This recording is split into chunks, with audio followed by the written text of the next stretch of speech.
Gerakan ini mengharuskan kita menggerakkan leher, punggung, dan pantat serentak bersamaan satu garis lurus. Halo semua, balik lagi bersama saya, Christian Diki. Bulan Maret lalu, coronavirus pertama kali masuk di Indonesia. Dan banyak tempat gym tutup untuk memenuhi protokol kesehatan dari pemerintah Indonesia. Ini jadi penyebab kenapa survei yang dipublish bulan Mei oleh Elsevier Published Health Emergency Collection menyebutkan 22% subjek yang diinterview melalui akun sosial media Facebook mengalami kenaikan berat badan 5-10 pon hanya selama 2 bulan masa karantina. Faktor terbesar dari informasi yang diberikan koresponden adalah mereka bertambah berat badannya karena ngemil, kurang tidur, dan banyak makan malam. Meningkatkan appetite mereka akan makanan ketika begadang, dan jelas kurang aktivitas fisik karena banyak mager di rumah. Itu semua jadi problem banyak orang, bahkan bukan cuma pada saat karantina pandemi ini, tapi sejak zaman dulu. Benang merahnya bukan ada di makan malam, ngemil, atau bahkan pandemi. Tapi benang merahnya ada di work from home, sengaja mendesain kita untuk meredus aktivitas fisik seperti jalan kaki, kita jadi mager di rumah, yang berujung kita pada saat ngemil, terjadi kelebihan kalori pada tubuh kita secara terus-menerus. Tubuh kita ini punya teknologi yang dinamakan dengan thermodynamic system, yang dimana energi kelebihan akan secara otomatis disimpan dan dijadikan cadangan energi. Sebaliknya, ketika kita berolahraga atau mengurangi porsi makan, tubuh juga akan secara otomatis menggunakan cadangan energi yang sebagian adalah lemak. Dan terjadilah pengikisan lemak yang berujung penurunan berat badan kita jadi berkurang. Nah, teknologi thermodynamic system ini yang menjadi alasan kenapa kita perlu defisit kalori pada saat kita ingin mengikis lemak tubuh kita atau ingin mengurangi berat badan. Dan sebaliknya, kita perlu surplus kalori pada saat kita ingin membangun massa otot atau ingin membuat badan kita lebih berisi. Nah, kembali lagi ke survei penambahan berat badan selama masa pandemi ini. Selama masa karantina ini, saya menerima banyak sekali DM di Instagram maupun di Facebook, teman-teman yang mungkin membutuhkan tips latihan home workout, karena mereka mungkin ragu ketika ingin pergi ke tempat gym karena alasan protokol kesehatan, atau mungkin mereka lebih nyaman bisa berolahraga di rumah. Oleh karena itu, pada video kali ini, saya ingin membahas secara spesifik apa saja program latihan yang bisa kalian terapkan di rumah home workout tanpa menggunakan alat. Dan secara spesifiknya, saya akan membahas latihan otot dada. Tapi sebelum masuk ke program latihannya, saya ingin membahas sedikit tentang kalian harus menyamakan dulu ekspektasi ketika kalian home workout versus kalian latihan di gym. Pada saat di gym, jelas kalian memiliki alat fitness yang lengkap dengan barbell plate, kettlebell atau dumbbell yang memadai juga untuk bisa meningkatkan volume latihan.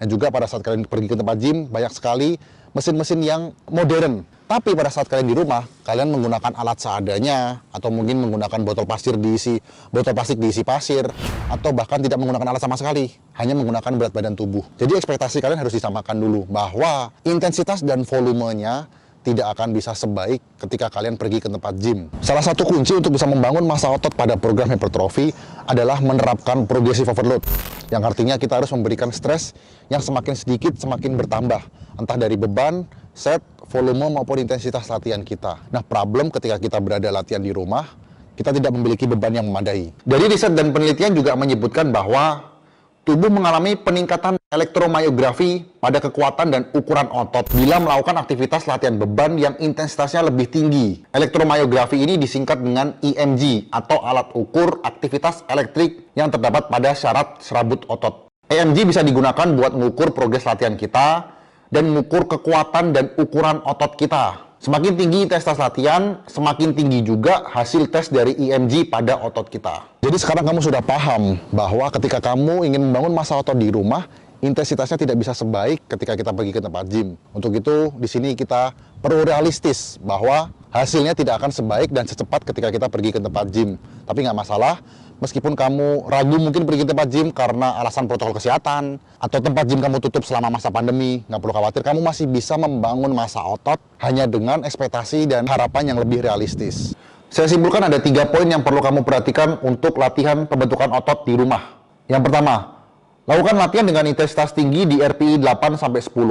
Riset menunjukkan bahwa latihan dengan beban yang ringan, dalam artian tubuh kita ini diasumsikan berat badannya ringan, nggak seberat dumbbell atau mesin, akan hampir mirip hasilnya dengan beban berat bila dilakukan dengan repetisi yang hampir failure. Yang artinya, untuk memaksimalkan muscle growth setiap repetisi set harus dilakukan sampai mendekati atau bahkan hampir failure. Kita bisa menggunakan tolak ukur RPE sebagai indikasi bahwa latihan kita ini sudah maksimal. 2. Time under tension. Salah satu dari 3 komponen penting dalam prinsip dasar hypertrophy adalah mechanical tension, yang artinya semakin banyak waktu yang dihabiskan buat ngangkat beban sama dengan semakin tinggi mechanical tension tersebut. Dan ini bukan statement ngasal, karena diperkuat dengan jurnal riset tahun 2018 dari Journal of Human Kinetics. Menyebutkan bahwa perlambatan tempo latihan atau disebut dengan time under tension ini adalah variabel yang sangat penting untuk menentukan program hypertrophy. Jadi kalau latihan biasa repetisinya 1 detik naik, 1 detik turun, bisa diperlambat jadi 3-5 detik negatif dan 1 detik positif dengan body weight training. 3. Nutrisi. Nutrisi berperan penting pada home body workout karena nutrisi ini menjadi fundamental dasar tubuh kita memperbaiki sel jaringan otot. 70% sel tubuh manusia ini mati setiap hari dan beregenerasi baru setiap kita tidur. Nutrisi menjadi penentu tubuh kita mampu beregenerasi dengan baik. Dan nutrisi yang paling penting dalam makronutrisi adalah protein. Karena tubuh kita memerlukan 2 gram per kilo berat badan untuk memaksimalkan regenerasi sel otot setiap harinya. Sumbernya bisa diambil dari daging sapi, ayam, ikan, telur maupun susu. Dan bagi kamu yang padat dengan aktivitas kantor dan kerja bisa mencukupi kebutuhan protein dengan FOB dari Evolen. Whey protein dengan tinggi akan asam amino esensial untuk membantu memperbaiki sel otot yang rusak ketika kita berolahraga untuk dibentuk menjadi lebih kuat dan lebih besar. Kamu bisa mendapatkan FOW di 340 distributor yang tersebar di 34 provinsi di Indonesia dengan cara kunjungi website evolen.co.id. Oke, dan sekarang kita bisa langsung praktek latihan pembentukan otot dada. Membentuk otot dada di rumah tanpa menggunakan alat apapun, hanya dengan menggunakan body weight tubuh kita. Langsung saja, gerakan pertama adalah warming up. Warming up ini sangat penting, pemanasan, karena fungsinya adalah menyiapkan sendi-sendi tubuh kita untuk masuk ke zona latihan yang inti. Dan yang kedua adalah terhindar dari cedera. Warming up yang disarankan sebelum latihan adalah dynamic warming up atau gerakan yang bergerak sifatnya. Dan setelah workout kita menggunakan static stretching.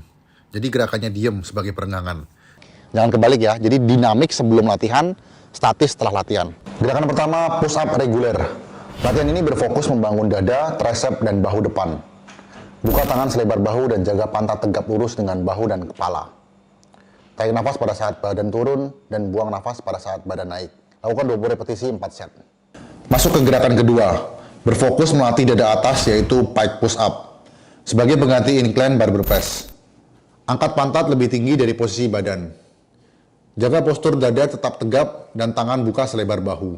Turunkan bahu perlahan sampai kepala mendekat dengan lantai. Lakukan 15-20 repetisi sebanyak 4 set. Gerakan berikutnya archer push up. Latihan ini mengharuskan kita memindahkan posisi badan ke arah 2 sisi berlawanan kanan dan kiri. Mulai gerakan dengan tangan terbuka lebar, lebih lebar daripada kedua bahu. Kunci kedua bahu tangan dan kencangkan seluruh tubuh hingga membentuk satu garis sejajar. Gerakan ini mengharuskan kita menggerakkan leher, punggung, dan pantat serentak bersamaan satu garis lurus. Gerakan ini melatih pectoral major otot dada kita yang membangun struktur dada luar dan terlihat lebih bidang. Lakukan 15 repetisi sebanyak 3 set.